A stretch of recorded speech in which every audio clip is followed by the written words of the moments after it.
My first name is Irvin. I go by Irvin A many times, and the last name is Ward, W-A-R-D. Well, Mr. Ward, I know the last time you were here was back in 1945, I believe. 1945, yes ma'am. 78, 79 years ago. Right, and now that you're back here on Guam, how does it feel to be back here since then? Awesome, unbelievable, and any other big name I can think of or adjective I can name of, but it's not the Guam I remember, of course. It's completely different. The Guam I was here had 20,000 residents, and most of them were Chamorros, and it was very primitive, of course. And it was littered, it was a lot of debris, and there was a lot of evidence of a lot of hurt that was put on Guam. But it was an unbelievable experience for me. I was 20 years old, and for me it was an adventure, and I thought I was invincible. I couldn't get hurt, but I was in a war zone where there were enemies in the area, and anytime you're in that situation, of course, there's risk. And of course, I have to say my personal experience, my grandfather was a vet as well. And he was in his 20s too, young buck. He joined the war when he was supposed to be, when college came out, and the war to sign up, and he signed up. Well, interesting. What year was your grandfather born? 1919. Okay, he was older. I was born in 24. Right. But I also was in college when I enlisted.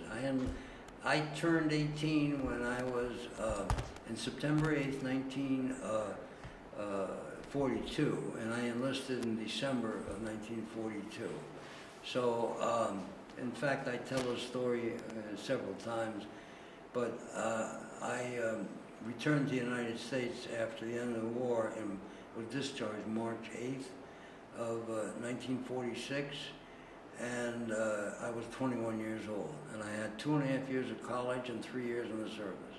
Oh, wow. Yeah. So, and I have to ask, just during your time, especially when you came back, what was the first thing that came to mind when you were coming to Guam here during that time, and what was your, I guess, fondest memory or most memorable memory of being on Guam around that time? I came from Seattle, Washington, on a troop ship with 2,000 troops, and in a very difficult voyage. Not only were the facilities terrible, but half the boat, or 3/4 of the boat, was sick. So we had to dodge all kinds of junk on board, and it took us 30 days to get here. And when we got here, I had to go over the side, hand by hand, by nets, carrying a gun, because that's the way they told us, and then go to the jungle up in the Northwest Field. So it was difficult, but at that age, it's no big deal. You feel you're invincible, and nothing's gonna happen. It's a big adventure. So what changed your perception? You said that you thought you were invincible, you thought you were this, but then I guess after the war, seeing what you've seen, what changed that perception when you came here? Well, it's not that I didn't dodge death at times, okay, at Guam. For instance, when I first got there, I was on the support group, because the support group came by boat and the air crew came. They flew over, of course. So the runways and the airport wasn't ready. So until they would get it ready, they had us support group cutting the jungle with machetes in the Northwest Field area just to keep us busy, living on C rations, K rations, and living in pup tents. But I was lucky because I was an airplane and engine mechanic, and Harmon Field needed some extra mechanics. So they asked they didn't ask, they told me to go to Harmon Field, which I did, and I became a mechanic in Harmon Field in July, actually this month of 1945. And one time I escaped death when Harmon Field had a small runway. So therefore, to load bombs and get it ready to fly a combat mission, they had to go to Northfield. So they already had the crew. There was 6 people assigned to a crew, 6 mechanics to a crew. I had my own crew when I went to Northwest, but I was an additional crew at Harmon. So the crew went with the B-29 to fly to Northfield, and I went up by Jeep to meet them up at Northfield. And the plane crashed and everybody was killed. So I escaped that time, but I was lucky. And I didn't think anything of it, of course. Right, you're just like, your mind was just, I just got to keep going. Right? Well, at that age, you know, there was so many things happening and so many things not happening. You know, it was boredom and at the same time excitement. So you had a little bit of everything going on. Right, and when did you leave Guam? I left Guam in February of 1946. Went to Saipan, got on a boat and went home. And went to San Francisco, and then from San Francisco we was sent back east and discharged.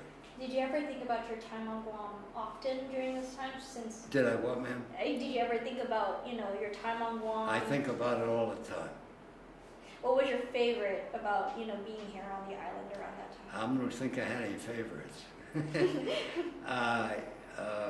Memorable, but not particularly favorites. I think the experience of having an adventure of that sort is something that you remember all your life. And it's something that you'll never forget. And whatever I contributed to the war effort, how little it was, I still feel that I feel that I had a chance to do it, and I think I did it well, and that was to me very important. And I have to ask, what made you, after all these years, decide to come back to Guam, especially during this time of liberation? Because I was invited, and because there's nobody else to do it. Let me explain. The gentleman that first found me, that recommended to you people that I come back, gave me a magazine that you printed, that the Bureau printed 10 years ago. 50,000 Marines and other personnel took back Liberation Day, Guam. Of the 50,000 10 years ago, there were 8 left. In order to be in on that invasion, you had to be about my age, 98, 99. And to be honored this way, and to be flattered this way, and even though there aren't many of us around, I couldn't pass up the opportunity, especially with my son accompanying me. I know the pride that he feels that I'm here. I have 8 grandchildren and 3 great-grandchildren, and I'm sure they'll remember this too, the rest of their lives. Of course. And like you said, this is not the Guam that you remembered back then. How does it feel being back here, seeing it now after all these years? In a way, disappointing. I remember Guam as a green island with vegetation, with jungle, with a lot of character. Now it's like any other city. And you were hoping that we still keep that image? No, I know you couldn't, because I knew what your population was. I knew that you have international airports now, and I knew that you're a great military base now. So, you know, things don't stay the same. That's life. Of course, but any other positive outlooks when you know, coming back here? I know, like you said, it's not much vegetation anymore, but what are some of the positives that you notice coming back here? Some of the people I've met are very, very nice, including yourself. And some of the people sitting here, my driver, Ron, they're all very nice people. And some of them have been through, or had relatives that went through the occupation, and they tell me how much they appreciate whatever I contributed, and that means a lot to me. And seeing that, you know, now knowing that liberation, this is a very big day for us. This is a big memory for us, even for generations like myself who have been grandchildren of veterans, to even those just learning about their history. How do you feel being a part of it? Granted, there wasn't happy memories, but how do you feel knowing that this is how we still pay honor and tribute? Well, I think it's a wonderful thing that you remember. It's a wonderful thing that you appreciate. It's a wonderful thing that you try to show your appreciation. I think that's wonderful. You know, my God, for what happened to you guys from 1941 to 1944, you know, it's awful. My greatest grief or my greatest sorrow is for those guys who went on the invasion and had to walk on a coral after the landing ships dropped them off, where they had to walk in and they were sitting ducks for the enemy on the beach. You know, that was awful. You know, World War II, especially war in the Pacific, and of course war in Europe too, it was such an unusual and what's the word? And to be able to have an active life as I have now by being here, I do many things at home to keep active. I'm an active bridge player. I write poetry, and I do a whole bunch of other things. So to still be able to do that, you know, how many people at my age can still do that? And to make this trip, we traveled almost 6,000 miles, okay, and I've got to go 6,000 miles back. And I just came back from a cruise with my daughter. My daughter and son-in-law took me on a cruise to Norway. I just came back from a 3-week cruise from Norway and London. To come back from a 3-week cruise and to go on this thing, to go another 12,000 miles at 99? How many people you find like that? Yeah, I find many now. Yeah, so I feel very, very fortunate, and I feel that I've fulfilled my life, and I'm very lucky.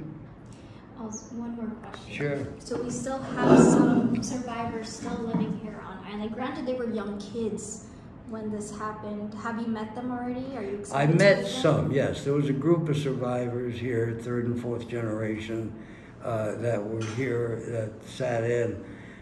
Sometimes I meet with these people, I'm not sure who they are, so maybe I said the wrong thing. But generally speaking, there were some here, and I hope that I gave them some solace or information that they wanted to hear. Well, thank you so much. You're more than welcome, and thank you, and you're a very charming person. Oh, thank you. Thank you. Thank you, sir.